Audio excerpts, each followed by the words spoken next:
We've had a couple of guys, sort of young men between ages of 25 and 30 that have joined us for a Bible study on Monday night over the last 4 weeks.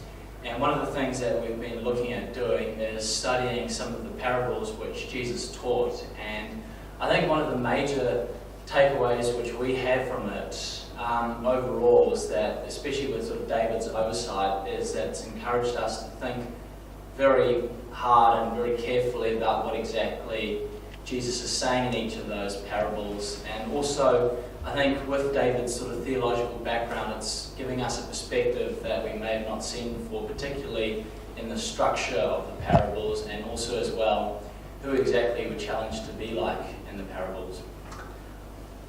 So tell us a little bit more, Stuart, in terms of understanding the parables. Had you ever studied parables in any depth before? Yes, well, I mean, obviously I think you always get that oversight with the parables. You sort of get taught them in church. I mean, some of the ones we looked at, the prodigal son, the shrewd manager, for example, and you sort of are very familiar with it. But when you start looking at it in a certain level of depth, you begin to realise that you've probably only just scratched the surface. That's a great answer, because all of us are always scratching the surface of every parable. Today's parable, the tale of the two brothers or the two sons, is a kind of a shortened version of the prodigal son. One said, "I'll look after everything, Dad," but didn't. And the other said, "No, I'm not going to look after anything," but did. Now, who are you in that parable?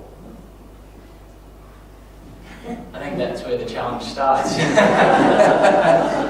You sort of have to think very carefully. I mean, like for the prodigal son, for example, I mean, a lot of the time we often think that, you know, it's all about the sort of prodigal son, but it doesn't take into account, I mean, often misses that there's also the older son, and there's also the father as well, who shows a lot of forgiveness. And we sometimes tend to, you know, I think conventional wisdom leads us to think that it's just sort of with the prodigal son and it's sort of God, the father is God, but, you know, it's actually, when you think very carefully about it, we are encouraged to be the father in that, you know, and show that forgiveness and love and compassion. And that's sort of something which you can only really get an oversight and proper look into once you've sort of looked at the parable and thought very hard about it. Tell us, Stuart, it's quite difficult, isn't it, for people of your generation, your age and stage of life, it's very difficult to actually find the time to do this sort of study.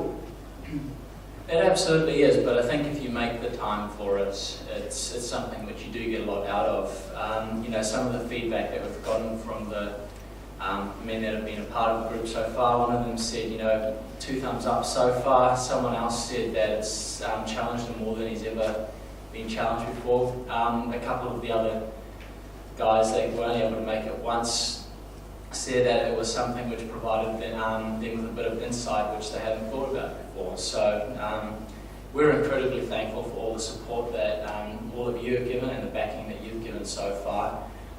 We are on a 2-week break now from it on Monday nights, but when we resume, we're having one of the former youth pastors from Windsor Park Baptist coming to talk to us, and he's going to be, you know, talking about, you know, whatever he thinks is right for us. And I think that's something which, you know, having that ability to make those kinds of decisions for ourselves is something that, you know, we couldn't do without your support and backing. So thanks to all of you. Thank you indeed.